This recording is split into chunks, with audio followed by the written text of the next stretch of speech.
Hello and welcome to Conquering Alba, where we take you to the historical places that make Scotland what it is today. Today we are in various locations around Scotland as we visit monuments in places that made and honour Scotland's most famous patriot, William Wallace. We hope you enjoy.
William Wallace is said to have been born here in Elderslie, near Johnson just south of Glasgow, although it has been debated if that is true or not.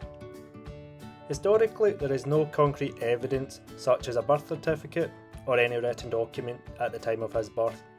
To tell us where Wallace was born, there is but references that are made to Elderslie, a place in Renfrewshire.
The catalyst for William Wallace's uprising is known as the Action at Lanark, where William Wallace killed the Sheriff of Lanark, William Heselrigg. In the film Braveheart, it is shown that William Wallace killed the Sheriff of Lanark after the sheriff had killed his wife, although that is taken from the poem The Wallace by Blind Harry, which was written in the 15th century and is most likely romanticised. Not much is known about the incident, but what we do know is Wallace was able to escape a ruckus one time from the help of somebody who may have been his wife. He later then came back with supporters and attacked Heselrigg and his men, killing him in the process and setting fire to some of the homes. After this incident, William Wallace met up with another man who became a key ally. His name was Andrew de Moray. Andrew de Moray became one of Scotland's war leaders during the First Scottish War of Independence. He initially raised a small band of supporters in the early summer of 1297 to fight against King Edward of England. Soon he had successfully regained control of the north of Scotland for the Scottish King, John Balliol. He merged his army with William Wallace and jointly led a combined army to victory at the Battle of Stirling Bridge on September the 11th, 1297.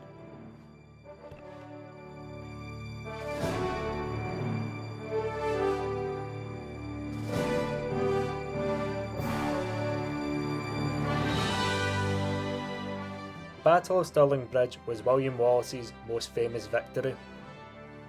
The bridge we are currently on is not the original bridge that the battle took place on. The bridge would have been further down the River Forth and would have been made of wood and is said to have collapsed.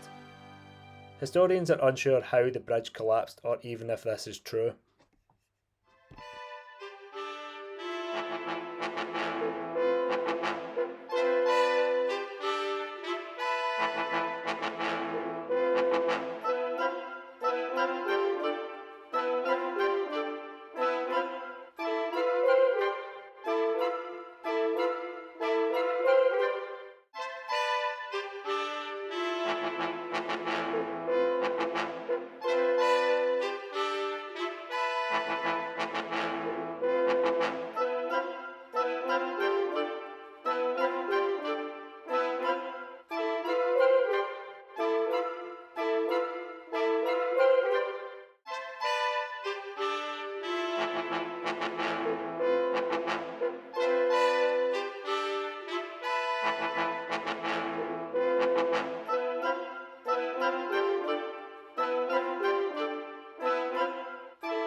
The bridge is said to have been here, halfway between the Abbey Craig where William Wallace and Andrew de Moray set their plan in action against the English army who came from Stirling Castle, which we see in the distance. Even in victory, it wasn't all good news for the Scottish army, as Andrew de Moray, William Wallace's key ally, had died during the battle. After his victory at Stirling Bridge, William Wallace was knighted and acted as the guardian of the realm in the name of John Balliol. Although he lacked the support of the noblemen, and Edward I continued to wage war against the Scots. William Wallace and his Scottish army would finally meet Edward I and his English army at the Battle of Falkirk.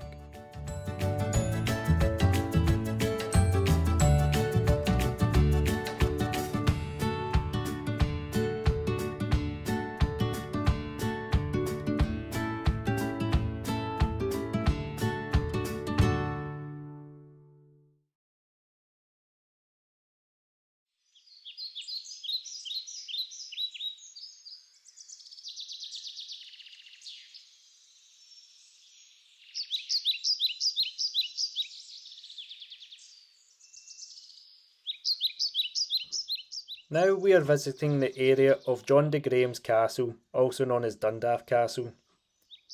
It is said William Wallace escaped here after his defeat at the Battle of Falkirk against King Edward I. John de Graham was one of the key supporters and allies for William Wallace, and even possibly a close friend. He was one of the Scots who died in the Battle of Falkirk, whereas William Wallace was only wounded. It is said during the Battle of Falkirk in July 22nd, 1298, his body was carried from the battlefield by William Wallace himself to the Falkirk graveyard, where he was laid to rest.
After his defeat, William Wallace had his guardianship removed, but he continued to engage in guerrilla activities against the English.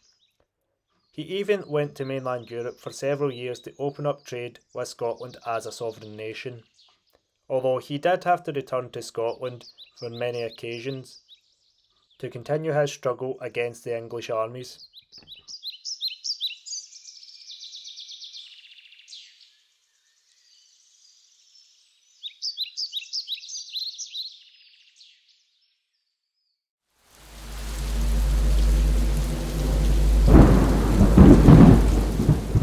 On August 5th, 1305, William Wallace was betrayed and captured.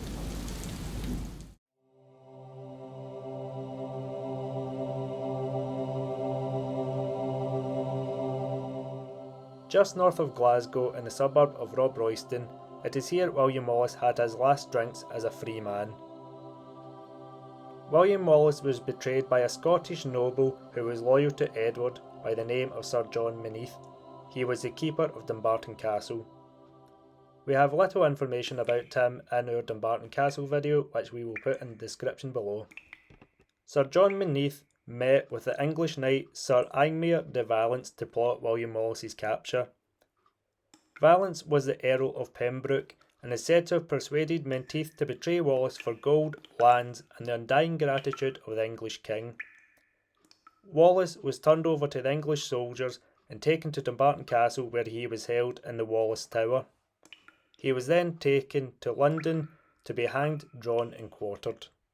Sir John Menteith later earned the nickname the False Menteith for his part in Wallace's capture. On that fateful night, William Wallace was not alone, as he had a companion with him known as Curly. Curly was killed in the scuffle that led to Wallace's capture. To mark the area of where the cottage stood where William Wallace was captured, there is a monument erected there today, and it was opened by one of the descendants of William Wallace's companion, Curly.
After William Wallace was executed, his head was put on a spike in London Tower, his arms and legs were sent to the 4 cardinal points of Britain, his right arm was impaled at Newcastle, his left arm at Berwick, his right leg at Perth, and his left leg at Aberdeen. It is said that William Wallace's body parts were collected and laid to rest beside his mother at Dunfermline Abbey.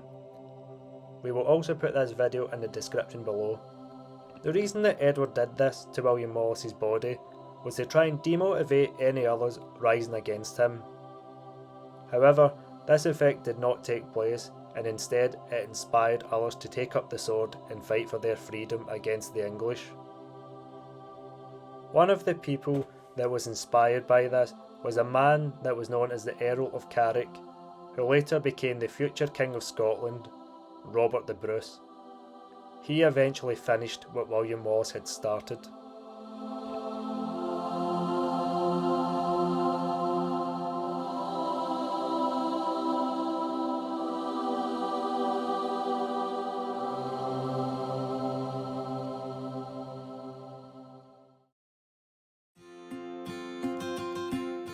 The last place that we are visiting today is the most well known Wallace Monument, the Wallace Monument upon Abbey Craig, where William Wallace and Andrew de Moray set their plan for the Battle of Stirling Bridge.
The Wallace Monument, immensely impressive on its wooded summit, is one of Scotland's best known landmarks of a national icon. The short walks from its base to the monument explores the woods with excellent views over Stirling and towards the Ochils. The monument was completed in 1869 to the designs of architect John Thomas Rockhead at the cost of £18,000. The monument is 67 metres tall, of a sandstone tower built in the Victorian Gothic style. In the Victorian era, there was an increased interest in Scotland's past and a desire to build monuments to famous Scots. There was talk as early as 1818 about a national memorial to Scotland's hero William Wallace. The location was also of great debate, with both Glasgow and Edinburgh being put forward. In the end, Stirling was chosen as it was the site of William Wallace's greatest success. It was Reverend Charles Rogers who first proposed a national monument to Wallace in 1851. At the time, he was serving as a chaplain to the garrison at Stirling Castle, and 4 years later, he set up a building committee. Rogers himself wrote over 20,000 letters to raise money from the public, and a few years later, he was forced to resign, but he continued to believe in the project and went on raising money on his own to support it. After Charles Rogers resigned, a man named William Burns became the conveyor of the building committee during its construction and up until its completion. The statue of Wallace was designed by Scottish sculptor David Watson Stevenson. It was unveiled by the Marquis of Bute on the 25th of June 1887. The bronze figure stands at 20 foot from the corbel on which the statue is placed to the point of the uplifted sword.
Inside the monument, you are able to create your own coat of arms and have your picture taken with it. This is a design we came up with on the day.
We hope you have enjoyed today's video of Scotland's most famous patriot, William Wallace, and the various locations that honour him to this day. If you wish to see more of Scotland's history, then please like and subscribe for more, and until next time, Alba go bra.